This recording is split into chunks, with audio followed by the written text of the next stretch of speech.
Anime fans, आज हम solo levelling के एपिसोड 7 को एक्सप्लेन करेंगे। इस एपिसोड की शुरुआत हंटर एसोसिएशन की बिल्डिंग से होती है, जहां पर हम देखते हैं कि एक आदमी मैनेजर वू के पास कुछ रिपोर्ट्स लेकर आया है। वो आदमी मैनेजर वू को बताता है कि हाल ही में एक सी रैंक डंजन के अंदर 6 लोग मारे गए हैं, लेकिन उस डंजन से 2 लोग बच के बाहर भी आ गए हैं, जो है डी रैंक हंटर जिनहो और ई रैंक हंटर जिनवू। इस सब के अलावा मरने वालों में वांग दोंगसुक भी है, जो कि मशहूर वांग दोंगसू का भाई है, जो कि एक गिल्ड मास्टर है। उसके बाद हम देखते हैं कि जिनवू डंजन का अपना काम खत्म करके घर वापस लौट चुका है और वो अपने साथ कुछ बियर और फ्राइड चिकन भी लेकर आया है। वो अपनी बहन को बताता है कि उसने माँ के हॉस्पिटल्स के बिल और कुछ दिनों खर्चे का इंतजाम कर लिया है। उसकी बहन समझ जाती है कि उसका भाई किसी डंजन को क्लियर करके आया है। उसकी बहन जिनवू से पूछती है कि इससे पहले जब भी किसी डंजन को क्लियर करके आते थे तो आप घायल होते थे, लेकिन इस बार ऐसा कुछ भी नहीं है, जरूर आपके साथी बहुत ज्यादा ताकतवर होंगे। ये सब सुन के जिनवू सोचने लग जाता है कि इस बार उसने किसी मॉन्स्टर को नहीं बल्कि इंसानों को मारा है, लेकिन फिर भी ना उन्हें मारने के बाद और ना उन्हें मारते वक्त उसे कुछ भी महसूस हुआ। उसे लग रहा है कि शायद वो तेजी से बदल रहा है, लेकिन फिर वो सोचता है कि उसका अपने परिवार के लिए जिंदा रहना बहुत जरूरी है, इसलिए अगर ऐसे हालात दोबारा बने तो वो फिर से किसी को मारने से पहले हिचकिचाएगा नहीं। ये सब सोचते हुए वो अपनी लाई हुई बियर पीने लग जाता है, लेकिन जैसे वो बियर पीता है तुरंत नोटिफिकेशन टैब फिर से खुल जाता है और उसे दिखता है कि उसके पास एक स्किल है जो कि है हेल्थ और लॉन्जिविटी, जिसकी वजह से उसके ऊपर बियर का असर नहीं होता, क्योंकि वो स्किल उसके असर को खत्म कर देती है। थोड़ी रिसर्च करने पर उसे पता चलता है कि ये स्किल उसे जरूर डबल डंजन में मिली होगी, इसलिए डबल डंजन में बुरी तरह से घायल होने के बाद और एक हाथ गंवाने के बाद भी उसे कुछ भी नहीं हुआ, क्योंकि इस स्किल की मदद से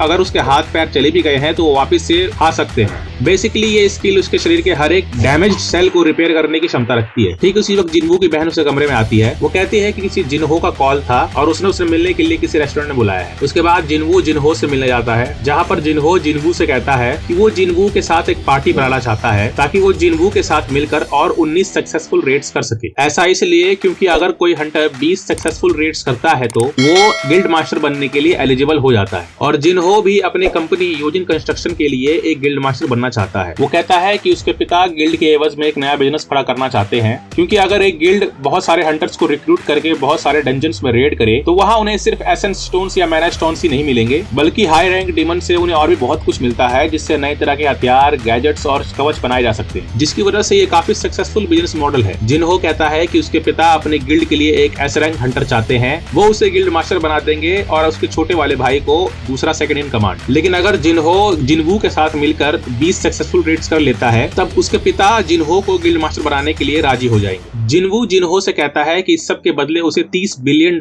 येन मिलेंगे, लेकिन जिनवू सोचता है कि क्योंकि अब वो लेवल अप कर सकता है इसलिए उसकी ताकत की कोई सीमा नहीं है, इसलिए अब 30 बिलियन येन उसके लिए कुछ भी नहीं है। वो प्रपोजल को रिजेक्ट कर देता है और वहां से चला जाता है। उसके बाद हम देखते हैं कि जिनवू पार्क में एक्सरसाइज करने के नाम पे अपने डेली क्वेस्ट को पूरा कर रहा है, लेकिन वो एक्सरसाइज करते करते एक बात नोटिस करता है कि डेली क्वेस्ट के गोल पूरा होने के बाद भी काउंटिंग जारी है, इसलिए वो इस चीज को आजमाता है और डेली क्वेस्ट के अंदर उसे जितने भी गोल्स मिले हैं वो उन सबको सरपास कर देता है और गोल से दुगना एक्सरसाइज करता है। और उसके बाद वो अपने रिवॉर्ड को क्लेम करता है, जिसमें उसे इस बार लूट बॉक्स के 2 ऑप्शंस मिले हुए हैं, एक है ब्लेस्ड रैंडम लूट बॉक्स और दूसरा है कर्स्ड रैंडम लूट बॉक्स। जिनवू ब्लेस्ड रैंडम लूट बॉक्स को चुनता है, जिससे उसे एक नए डंजन की मिलती है जो कि एक एस रैंक डंजन है, और उस डंजन का रिवॉर्ड है एक्सिलर ऑफ लाइफ, जिसकी मदद से किसी भी बीमारी को जादू से ठीक किया जा सकता है। इस सब को देखने के बाद जिनवू को यकीन हो जाता है कि वो अपनी माँ का इलाज कर सकता है, और इसलिए वो उस डंजन में रेड करने का फैसला करता है। वो उस डंजन का गेट ओपन करता है और उस गेट के उस पार चला जाता है। जिनवू को लगता है कि वो इतना ताकतवर नहीं है कि एक एस रैंक डंजन क्लियर कर सके, इसलिए अगर उसे लगेगा कि खतरा बहुत ज्यादा है तो वो ट्रांसपोर्टेशन स्टूल का इस्तेमाल करके वहां से गायब हो जाएगा। और ठीक उसी वक्त उसके सामने उस डंजन का पहला मॉन्स्टर आता है, जो कि है हेल गेट्स कीपर सर्बरस, और हम देख सकते हैं दोस्तों कि उसका नाम रेड कलर में है, यानी कि वो जिनवू से ज्यादा ताकतवर। उसके बाद जिनवू सर्बरस पर हमला कर देता है, लेकिन वो देखता है कि उसके हमलों का सर्बरस पर कोई भी असर नहीं हो रहा। उसकी स्किल, उसके वेपन की स्किल सब बेकार है सर्बरस के आगे। उसके बाद सर्बरस जिनवू पर हमला करता है और वो अपने जबड़े से जिनवू के हाथ अलग कर देता है। हम देखते हैं कि सेरेबरस के सिर्फ 2 बार में ही जिनवू अपनी आधी एचपी गवा चुका है। उसके बाद सेरेबरस अपने स्किल को यूज करता है, जो कि है रेज मोड, जिसकी मदद से पूरे 3 मिनट तक सेरेबरस की हर एक एबिलिटी दुगनी हो जाएगी। उसके बाद सेरेबरस जिनवू पर अटैक करता है, लेकिन जिनवू फुल रिकवरी का इस्तेमाल करके सेरेबरस पर दोबारा अटैक करता है, लेकिन जिनवू के किसी भी हमले का सेरेबरस पर कोई भी असर नहीं होता और सेरेबरस फिर से जिनवू पर बहुत सारे अटैक्स करता है, जिसकी वजह से जिनवू अपनी 3 1/4 एचपी गवा चुका है। जिनवू को लगता है कि वो इसे नहीं हरा सकता और वो वहां से भागने की कोशिश करता है, लेकिन तभी सर्बरस अटैक करता है और उस अटैक की वजह से वो ट्रांसपोर्टेशन स्टोन गवा देता है। उसके बाद जिनवू छुप जाता है और सर्बरस से बचने के लिए स्टोर में से कुछ न कुछ खरीदने के लिए ढूंढता है, जहां पर उसे हेल्थ पोशन मिलता है, जिसका इस्तेमाल करके वो खुद को कुछ हद तक हील करता है। उसके बाद उसे कसाका को हरा के जो कसाका ग्लैंड मिला था वो उसका इस्तेमाल करता है और फिजिकल डैमेज को 20% तक कम कर लेता है। लेकिन उसके ऊपर उस जहर का असर नहीं होता क्योंकि उसके पास हेल्थ एंड लॉन्जिविटी है। वहीं दूसरी तरफ सेरेबरस का रेज मोड खत्म हो जाता है, जिसके बाद जिनवू पूरी ताकत से सेरेबरस पर हमला करता है और वो सेरेबरस के 3 सरों में से 2 सरों को मार देता है। जिनवू जब तीसरे सर को खत्म करने जाता है तो तीसरा सर उसे अपने जबड़े में पकड़ लेता है और हम देखते हैं कि जिनवू की एचपी बस खत्म ही होने वाली होती है कि तभी जिनवू तीसरे सर के आंख पर वार करता है और वो लगातार वार करते ही चला जाता है और अंत में सेरेबरस हार जाता है। उसे हराकर जिनवू का लेवल अप हो जाता है और उसे